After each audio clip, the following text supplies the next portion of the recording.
সাকিনা দেখছেন বাবা গো খালি দুলদুল চলে আসেন, আব্বা আসে না।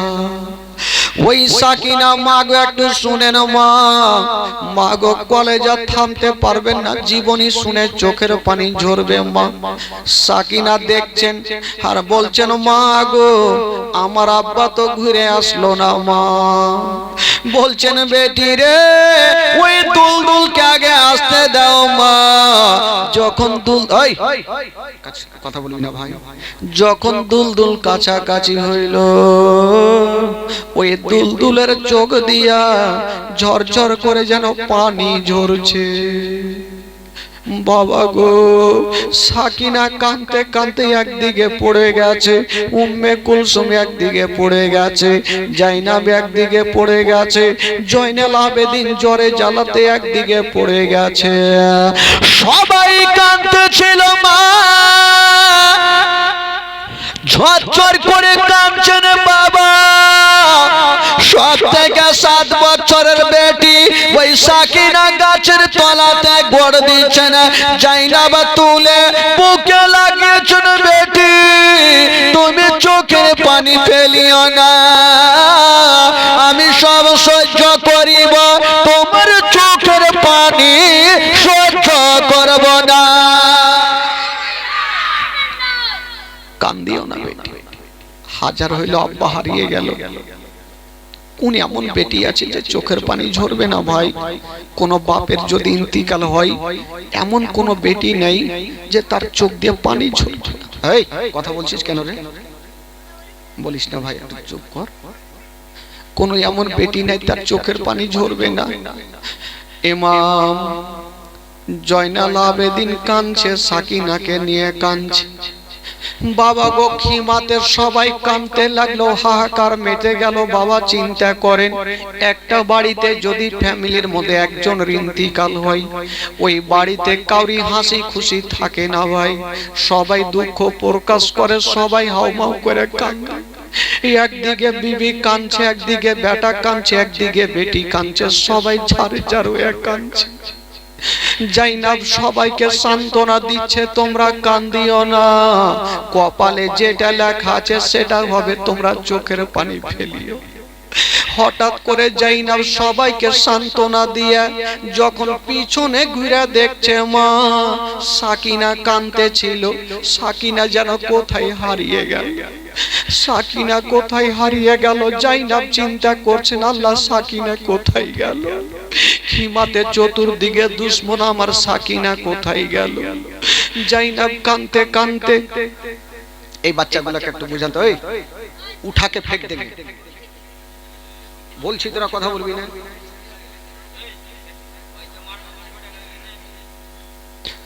বাবা গো ওই দিকে সবাই সাকিনাকে পাওয়া যায় না।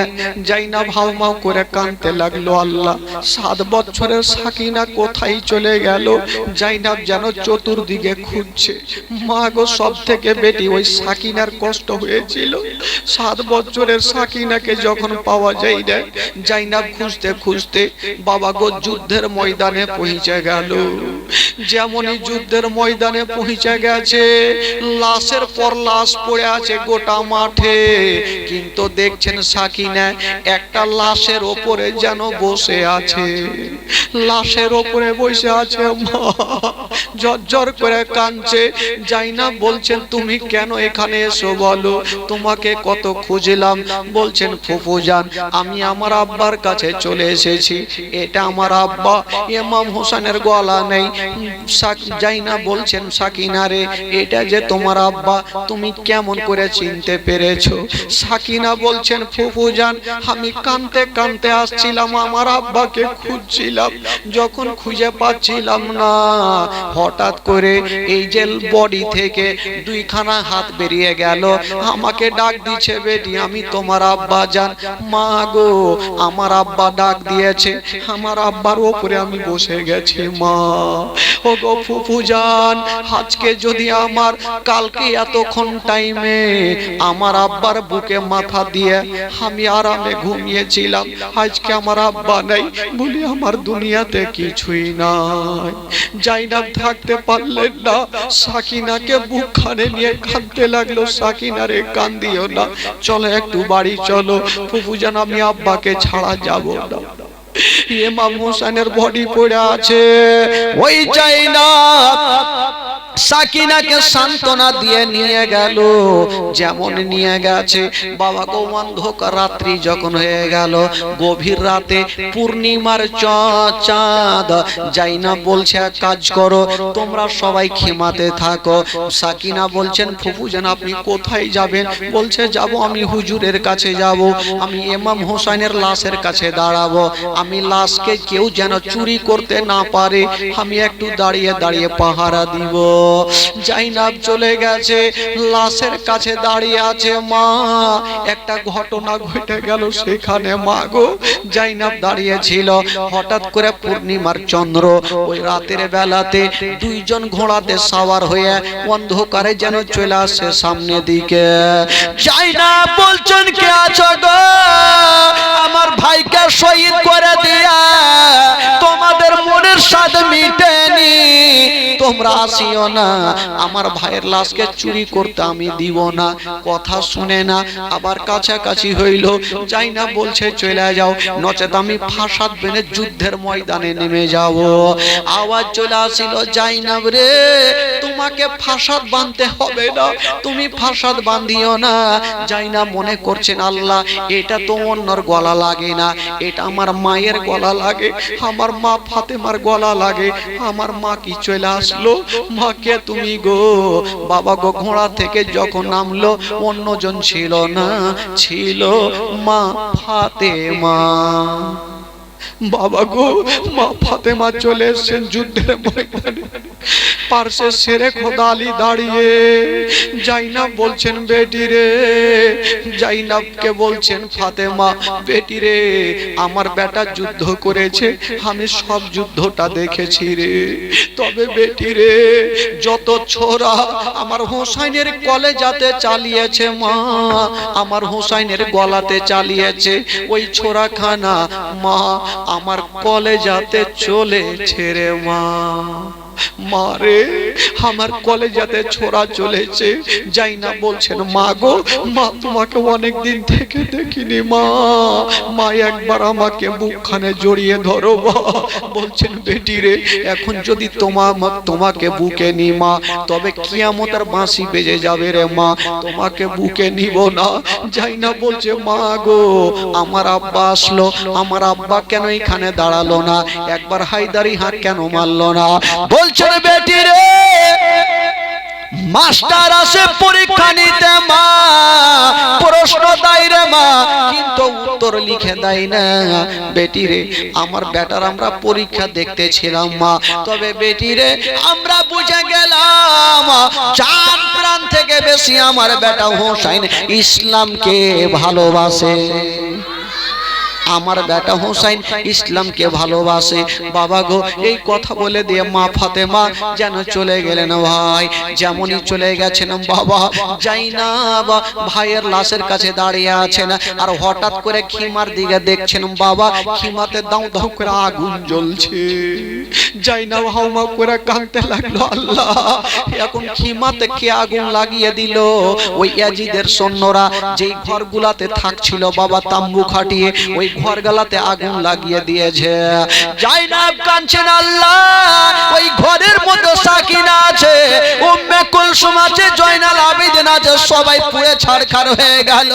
জাইনাব দৌড়িয়ে যাচ্ছেন, সবাই তো বেরিয়ে চলে এসেছেন ভাই, কিন্তু এখন পর্যন্ত জয়নাল আবেদিন যেন বাইরে আসেনি, জয়নাল আবেদিন ভিতরে আছে। জাইনাব বলছেন আল্লাহ গো, সব শেষ হয়ে গেল, জয়নাল আবেদিন আর হয়তো বাঁচবে না, আল্লাহ গো আমি আর বাইরে কেমন করে থাকবো, আমি আগুনে ঝাঁপ দিয়ে দেব আর জয়নাল আবেদিনকে টেনে নিয়ে চলে আসিব। ওই দুশমনেরা বলছে জাইনাব কাউকে চিনে না, চিনে না, তুমি যেও না জাইনাব বলছেন আমাকে আমি যাব। জাইনাব আগুনে ঝাঁপ দিয়ে দিল বাবা, আগুনে ঝাঁপ দিয়েছে, জয়নাল আবেদিনকে তুলে নিয়ে চলে আসিল। খোদার কসম বাবা, জাইনাব যে আগুনে গিয়েছিল আবার এসেছিল, কাপড় তো দূরের কথা, এখন সুতা পর্যন্ত পুড়েনি। জোরে বলুন, এখন সুতা পর্যন্ত পুড়েনি। এবার জয়নাল আবেদিনকে নিয়ে চলে আসিল।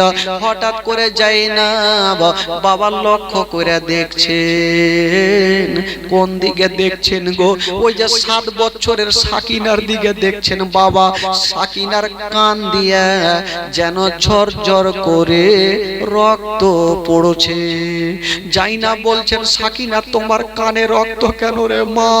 সাকিনা বলছেন, ফুফুজান, যখন আপনি আমার আব্বার কাছে দাঁড়িয়েছিলেন, আমার আব্বার লাশকে জোগাচ্ছিলেন, হঠাৎ করে ইয়াজিদের সৈন্যরা এসে আমাদের উপরে অত্যাচার করেছে। সাকিনার কানে 2টা গোল গোল সুন্দর বালি ছিল, ওই দুশ্মনেরা আঙুল ভরে নিয়ে বালিতে আঙুল ভরে টান দিয়ে ছেড়ে দিয়েছে। বাবা গো, কানের এই যে বাবা গো নখগুলা ছিঁড়ে ছিঁড়ে চলে এসে কানের রক্ত যেন বন্ধ হইনি। সাকিনা হাত দিয়ে আছে, কানের রক্ত বন্ধ হইনি। দুশ্মনেরা এত অত্যাচার করেছে মা, সাকিনার গোল গোল বালিগুলা হাত দিয়ে টেনে টেনে ছিঁড়ে দিয়েছে। সাকিনার কান দিয়ে রক্ত। ছোট্ট বেটি মা মা বলে কাঁদছে, আব্বা আব্বা বলে কাঁদছে। বল জাইনাব বলছেন, বেটি রে আর মা মা বলে কান্দিও না, আব্বা আব্বা বলে কান্দিও না, কারণ কপালে যেটা লেখা আছে সেটা হবে। মা মা বলো না, মা গো মা বলো না, মা মা বলো না, মা গো মা বলো না। মায়ের সেবা না করিলে জান্নাত মিলবে না। মা মা বলো না, মা গো মা বলো না, মা মা বলো না, মা গো মা বলো না। মায়ের সেবা না করিলে নেকি মিলবে না। সকলে দাঁড়িয়ে যান, হুজুর চলে আসে, সকলে দাঁড়িয়ে। নারায়ে তাকবীর, নারায়ে তাকবীর, নারে রিসালাত, नारे हैदरी, नारे हैदरी। पीर का दामन, पीर का दामन, ओली का दामन, ओली का दामन, हसन हुसैन का दामन, पाक पंजातुन का दामन। नारे तकबीर, नारे रिसालत।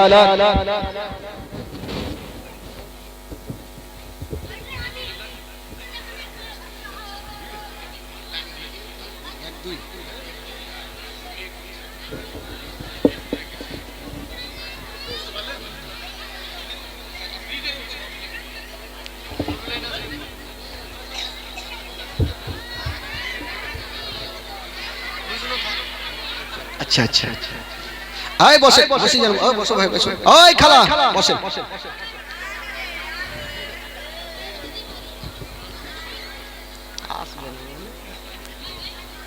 बसे जान ओए भाई ओए बसे जाओ সবাই বসে যাও। এবার দেখেন আলে রাসূলের চেহারা দেখেন, কালকে দেখেছেন মাশাআল্লাহ, আজকেও দেখছেন। তবে বন্ধুগণ ভাই, আজকে শেষ রাত্রি প্রায় 1:45 হতে চলল। তবে 1টা পর্যন্ত প্রোগ্রাম চলবে, তারপরে হুজুরের কাছে দোয়া নিয়ে বিদায় নিয়ে যাব। তবে একটা আর প্রোগ্রাম ফেব্রুয়ারি মাসের 2 এবং 3 তারিখ না 1-2 তারিখ 1-2 তারিখ জালসা হবে, যেটা কবরস্থান কোথায় আছে আপনাদের জানি না। ওখানে 2 তারিখে আমি থাকবো, 1 তারিখে আরেকজন থাকবে, হুজুর তো থাকবেই 2 দিন।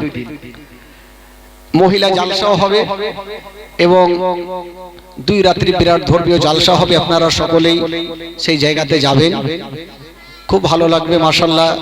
দ্বিতীয় রাত্রে 2 তারিখে আমি থাকবো ইনশাআল্লাহ, আপনাদের সঙ্গে আবার দ্বিতীয়বার দেখা হবে। তবে বেরাদার বন্ধুগণ, ভাই বাবাজি আমার, সাকিনা কাঁদছেন। কি বলে কাঁদছেন? ও আব্বা যদি থাকতো আমার কতই আদর করিত, ও আব্বা চলে গেলে আমায় একা ফেলিয়া, ও আব্বা যেও না ছেড়ে আমায় চলিয়া, মা মা বলো না, মা গো মা বলো না, মা মা বলো না, মা গো মা বলো না, মা মা বলো না, মা গো মা বলো না। মায়ের সেবা না করিলে জান্নাত মিলবে না, মা মা বলো না, মা গো মা বলো না, মা মা বলো না, মা গো মা বলো না, মা মা বলো না, মা গো মা বলো না।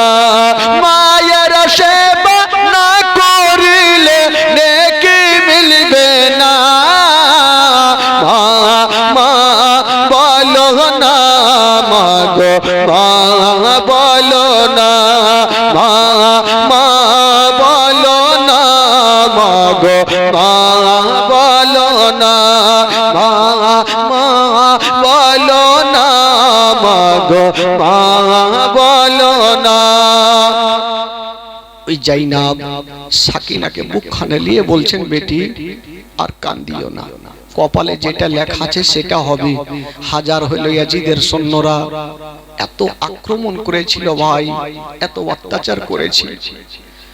সাকিনা কাঁদছে, সোহর বানু কাঁদছেন, হাসান বানু কাঁদছেন, উম্মে কুলসুম কাঁদছেন, সবাই যারে যার হয়ে কাঁদছে।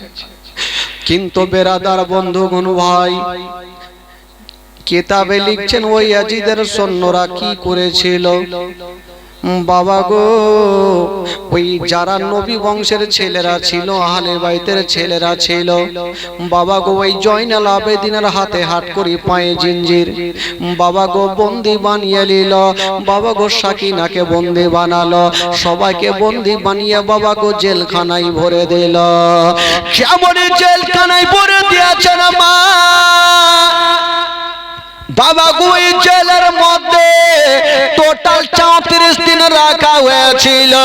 বাবা গো যখন 34 দিন পরে যখন জেল থেকে বার করছে না বাবা, আচ্ছা বলুন তো ভাই, একটা লোককে যদি 1 মাস 1.5 মাস ধরে খাওয়া না দেওয়া যায়, বলুন তো সে কেমন করে থাকবে?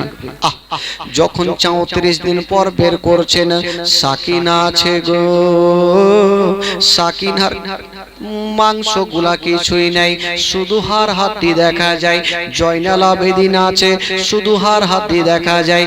বাবা গো কেউ আছে কিন্তু কাউরি হাড় কি বলে মাংস দেখা যায় না, সবারই হাড় হাড্ডি দেখা যায়। এবার কি করেছিল, এবার সবাইকে বন্দী বানায়া বললো এক কাজ করো, ইনাদেরকে নিয়ে চলো ইয়াজিদের রাজধানী, ইয়াজিদের কাছে নিয়ে চলো। লোকজন বললো ওগো ইবনে সাদা, সবাইকে তো নিয়ে যাওয়া হবে, হোসেনের লাশটাকে কি করা হবে? বললো এক কাজ করো, একখানা বল্লম নিয়ে চলে আসো। একখানা বল্লম নিয়ে চলে আসিল।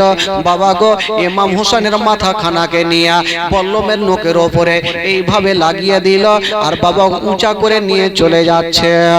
সবাই চলে যাচ্ছেন বাবা গো, সবাইকে বন্দি বানায়া নিয়ে চলে যাচ্ছেন বাবা। তবে ইয়াজিদের সৈন্যরা ইমাম হোসেনের মাথা মুন্ডু খানাকে বাবা গো বল্লমের নোকের ওপরে নিয়ে যাচ্ছে। যেতে যেতে এমন কি ঘটনা ঘটে গেল, একটা জায়গাতে গিয়া ইমাম হোসেনের মাথা ওই বল্লম থেকে জমিনে পড়ে গেল। বাবা গো যেমন জমিনে পড়ে গেছে, একটা লোক দৌড় দিয়ে চলে আসিল, ভাবলো ইমাম হোসেনের মাথা খানাকে নিয়ে বল্লমের উপরে লাগিয়ে দিব। যেমনই মাথা খানা মাথাখানাকে টান দিচ্ছে, মাথাখানা যেন উঠে আসে না। আবার একটা লোক চলে আসিল, মাথাখানাকে তুলতে পারে না। আবার 3-4টা লোক চলে আসিল, মাথাখানাকে তুলতে পারে না। বাবা গো, দূর থেকে সীমার পাপী বলল, তোমরা এতজন হইয়া মাথা তুলতে পারো না, তোমরা সরে যাও, সরে যাও, আমি ইমাম হোসেনের মাথাখানাকে তুলে দিব। ওই দুশ্মন সীমার পাপী ইমাম হোসেনের মাথাখানা ধরে টান দিতে লাগলো, কিন্তু মাথাখানা তুলতে পারে না। কেন তুলতে পারে না? মা গো, তখন সীমার পাপী বলল, এক কাজ করো, আমাদের মধ্যে কেউ মাথা তুলতে পারবে না, একজনই পারবে, ওই ইমাম হোসেনের বেটা জয়নাল আবেদিনকে বলো, তাহলে ওনার বাপের মাথাখানা তুলে দিবে। বাবা গো, এবার ডাক দিল, ও গো জয়নাল আবেদিন, তোমার বাপের মাথা তোলা যায় না, তুমি তুলে দাও। আর যদি না তুলো, তবে তোমার এই যে বহিনের উপরে আক্রমণ করব, তোমার আত্মীয় স্বজনের উপরে আক্রমণ করব, সবারই উপরে আক্রমণ করব। বাবা গো, সবারই উপরে আক্রমণ করা শুনে জয়নাল আবেদিন বাপের কাছে গিয়ে দাঁড়িয়ে গেছে, বাপের মাথার কাছে দাঁড়িয়ে গেছে। হাব্বা গো, হাব্বা গো, আপনার মাথাটা আমি তুলতে এসেছি আব্বা। বাবা গো, আল্লাহর কি কারিশমা, ইমাম হোসাইনের মাথা থেকে বাবা চোখটা খুলে গেছে, আর মুখ দিয়ে একটা কথা বের হচ্ছে, বলছে, বেটা রে, আমার মাথা কেউ তুলতে পারবে না রে বেটা। কেন আব্বা? বলছে, বেটা একটা কথা বলো, তোমার বহিন আমার বেটি সাকিনা কোথায় আছে বেটা? বলছে, আব্বা গো, কোথায় থাকবে? বাবা গো, ওই সাকিনা যখন চলতে পারছিল না, সাকিনাকে উটের পিঠে বাঁধা হয়েছিল। বলছেন, বেটা রে, তোমার বহিন কোথায়? বলছে, আব্বা উটে বাঁধা আছে। বলছে, বেটা রে, একবার তাকিয়ে দেখো, তোমার বহিন উটের ওপরে নাই। যখন তাকিয়ে দেখছেন গো, উটের ওপরে নাই, কোথায় গেল, কোথায় গেল, সাকিনা কোথায় গেল? বাবা গো, ওই উটের ওপরে সাকিনা বাঁধা ছিল, আর এক দুশমন দুরাচার উট যখন চলছিল না, উটের পিঠে চাবুক চালাচ্ছিল, যত চাবুক চালিয়েছিল বাবা উটের পিঠে লাগেনি, সমস্ত চাবুকখানা সাকিনার পিঠে লেগেছিল। সাকিনার পিঠে চাবুক মেরে মেরে বাবা গো, পিঠে মাংস নাই, শুধু কি বলে, রক্ত দেখা যায়, হাড় হাড্ডি দেখা যায়। বাবা গো, মাংসগুলা ছুটা ছুটে পড়ে গেছে। সাকিনা কাঁদতেছিল, ওই দুশমন দুরাচার সাকিনাকে নিয়ে একটা জঙ্গলে ফেলে দিয়েছে।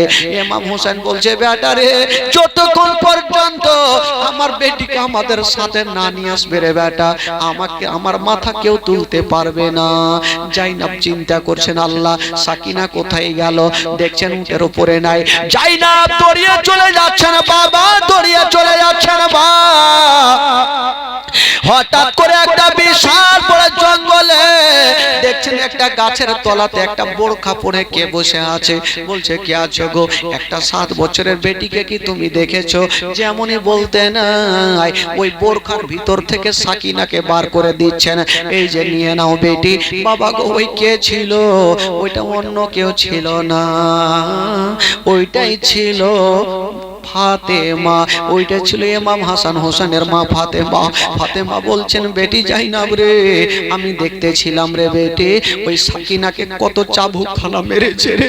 সাকিনাকে সান্ত্বনা দেওয়ার কেউ ছিল না, জঙ্গলে ফেলে দিয়েছিল বেটি।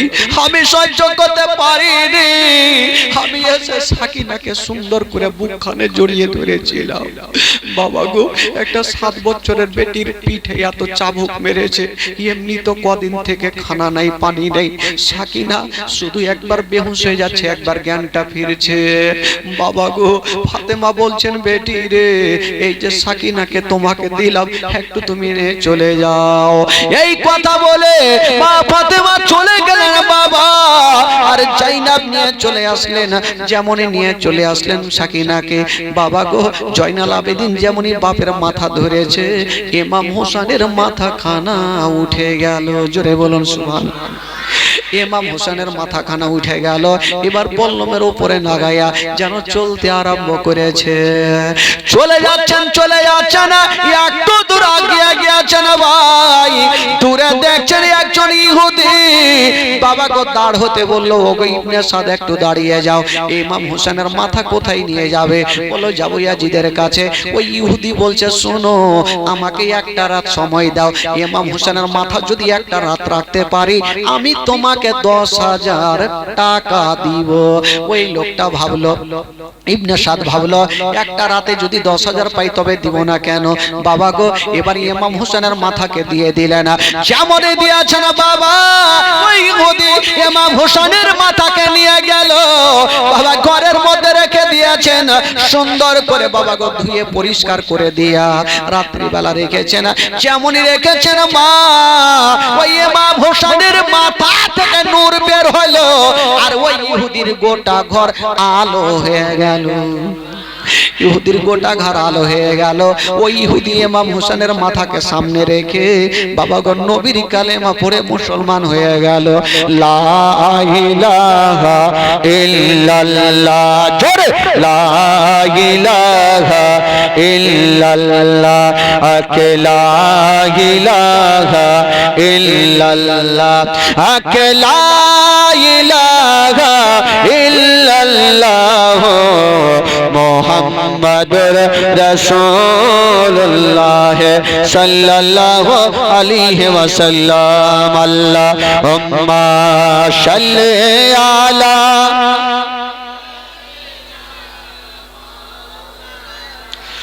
মোহাম্মদ ওয়ালা আলে সাইয়্যিদিনা ওয়ালা আলে সাইয়্যিদিনা মাওলানা মুহাম্মদ সাল্লাল্লাহু তাআলা আলাইহি ওয়াসাল্লাম। একবার মোহাব্বতে বলুন তো সুবহানাল্লাহ। একটু দুই হাত তুলে বলুন তো সুবহানাল্লাহ। জোরে বলুন ইয়া রাসূলুল্লাহ। আপনাদের ঘুম লাগছে নাকি ভাই? চোখ যে ফের ছোট ছোট হয়ে গেছে, বাড়কা বাড়কা করবেন তাহলে না? চোখ ছোট ছোট হয়ে গেছে দেখছি। বেরাদার বন্ধুগণ, ভাই আপনাদের উর্দু ভাষায় একটা কবি লিখেছেন, একটু আমার সঙ্গে গোটা মাজমা পড়েন তো দেখি, ঈমান তাজা হবে। গোটা মাজমা পড়েন। নূর ওয়ালা আয়া গে নূর লেকর আয়া গে, নূর ওয়ালা আয়া গে নূর लेकर आया है सारे आलम में ये देखो कैसा नूर छाया है अस्सलातु वस्सलामु अलैका या रसूल अल्लाह अस्सलातु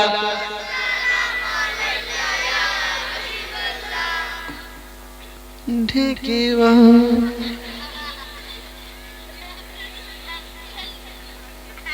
এতগুলো বইছে এরকম আওয়াজ হবে? হ্যাঁ আজকে তো মাশাআল্লাহ প্রচুর আছে ভাই, এরকম করিয়ে না ভাই। গোটা মাজমা জোরে পড়েন, দিল থেকে পড়েন, গোটা মাজমা পড়েন। নূর ওয়ালা আয়া গে নূর লেকর, জোরে নূর ওয়ালা आया गे नूर लेकर सारे आलम में ये देखो अस्सलातु वस्सलामु अलैका या रसूल अल्लाह।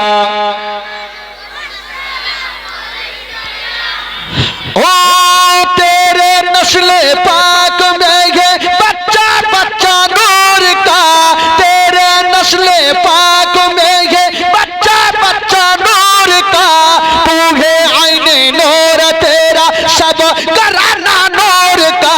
नूर नूर नूर वाला आया है नूर लेकर, जोरे नूर वाला आया है नूर लेकर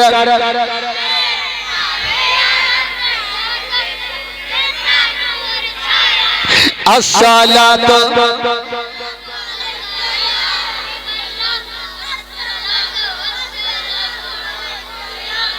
जोरे बोलें अस्सलातु अस्सलामु अलैका या रसूल अल्लाह अस्सलातु।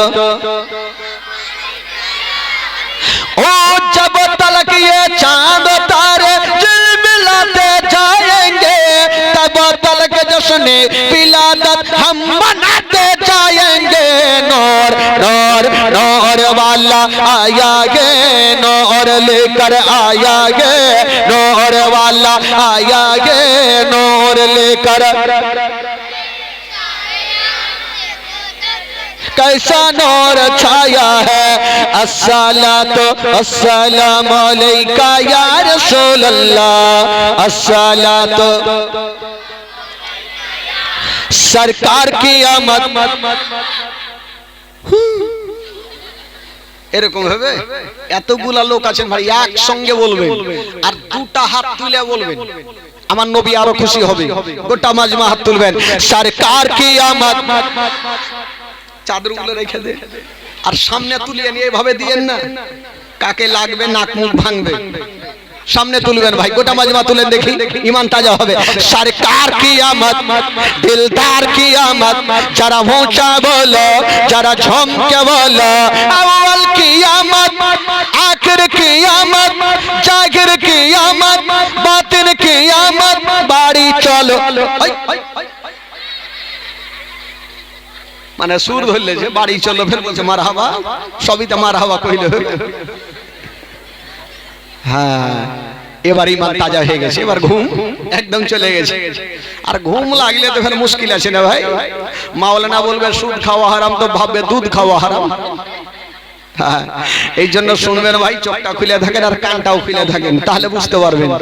বেরাদারান ইসলাম বন্ধুগণ, বাবাজি আমার ভাইরা, রাত্রি প্রায় 1টা বাজে আর এমনি 3 ঘন্টা হয়ে গেল আমার বক্তব্য। তবে ইনশাআল্লাহুল আজিজ আল্লাহ পাক যদি হায়াতে রাখে, তবে আবার 2 তারিখ আপনাদের সঙ্গে দেখা হবে। হ্যাঁ, 2 তারিখ আবার দেখা হবে। খালাকে, মাকে, বুবুকে কালকে আবার 2 তারিখে দেখা হবে। না চলবে না, ওরা ইশারা মারছে দেখছে, মন ভরেনি, মন ভরে 2 দিনের জীবনই লাগবে, মন ভরবে হবে না খালা। তবে আর চিল্লাবো কত বুঝতে পারছেন, আমাদের কন্টিনিউ প্রোগ্রাম জানতে হবে। 2 ঘন্টার বেশি কোনো বক্তা বলে না। আমি জুসে আছি এখন, একদম টাটকা হাত ডাকাটা আছি, তো বলে দিছি ভাই। হ্যাঁ, তবে দেখছেন টাটকা, মাত্র 34-35 বছর বয়স হলো, আর 17 বছর থেকে এবারে জীবনী লাইনে আছি। এখন টাটকা রক্ত আছে, তো চল যা হইবে দেখাই। তবে ভাই আমাদেরকে একটু দেখতে হয়, কারণ কন্টিনিউ প্রোগ্রাম যদি বেশি চিল্লাই, গলা ফেটে যায়, তো দ্বিতীয় প্রোগ্রাম আর করতে পারবো না। তো আমাদেরকে জান বাঁচিয়ে চালাতে হবে। তো আবার যদি বেঁচে থাকে কোনোদিন, আল্লাহ পাক যদি হায়াতে রাখে, আবার দেখা হবে আপনাদের সঙ্গে। আজকে দেখা হইলো, দুনিয়াটা ছোট ঘটনা, বিশাল বড় এরিয়া। কার কখন দেখা হবে জানি না। আমি তো জানি যে হুজুরের সঙ্গে আমার 7টারিতে দেখা হলো, আর জানি দেখা হইবে কি হবে না।